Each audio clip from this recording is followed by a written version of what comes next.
So the All Blacks have just announced their lineup for their upcoming first test match up against the English. This is Scott Robertson's first lineup that he has put together since taking that head coach role.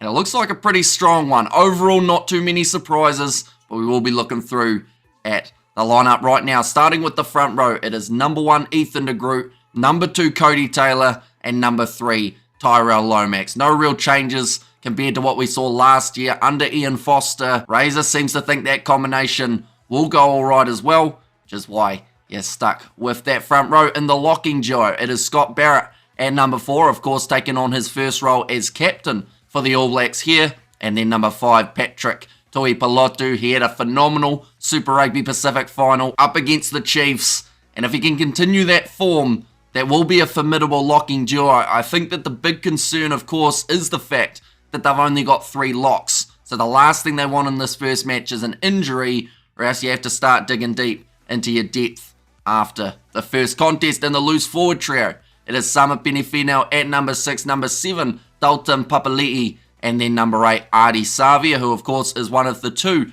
vice captains that the All Blacks have got. This will be Savia's opportunity at 8, rather than someone like a Wallace Satiti. They've decided to go with that experience for the first contest. Perhaps Satiti gets that chance a little bit later down the line. TJ Perenara, he will be the man at 9 with Damian McKenzie as the starting 10. So they have gone with the experience in that 9 jersey as well. Having Finley Christie coming off the bench. No space for Cortez Ratama just yet. Then looking at number 11, they have gone Mark Talia. Now that is quite interesting. Of course, Caleb Clark did suffer a little bit of a rib injury in the Super Rugby Pacific final.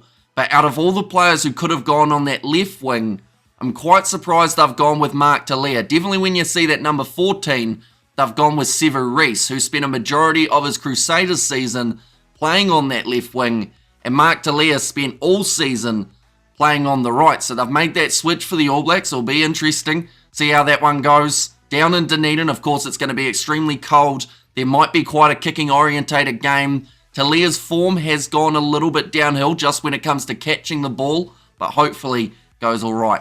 Down in Dunedin, in the centres, it is Geordie Barrett and number 12 with number 13 being Rieko Ioane. Those 2 were pretty much set in stone heading into this contest. Of course, Anton Leonard-Brown been in some sensational form for the Chiefs, and they also have that option of Billy Proctor. But heading into the first match up against England, they were always going to go with Barrett and Rieko Ioane. Then at number 15, I did predict it in the lineup video, but that was from looking at the squad, seeing where players were listed.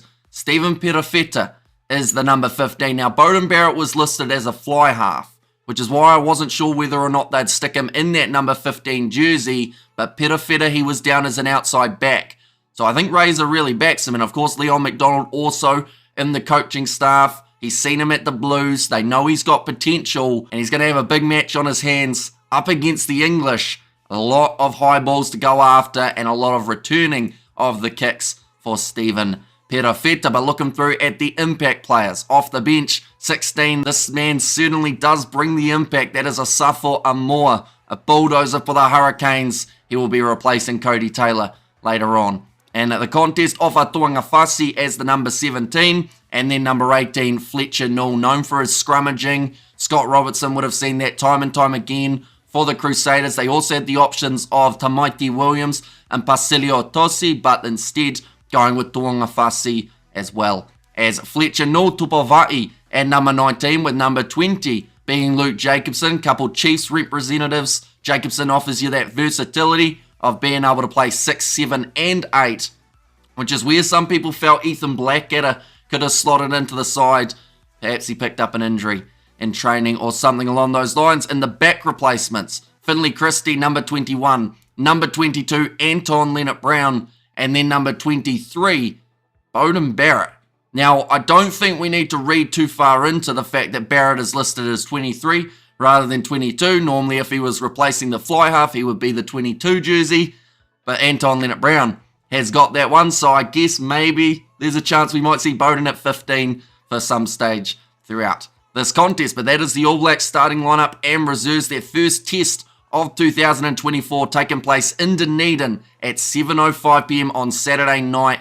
It's going to be an electric one in a 2-match series. You want to take the first, have momentum heading into the second, which is only about a week and a half away as well. But thank you all very much for tuning in. Do let me know what you think of this All Blacks lineup in the comments down below. England have already announced their team. We will be doing a preview, looking through both sides a little bit later on, so be sure to check that out. Thank you all very much for tuning in, and I will see you all for the next one.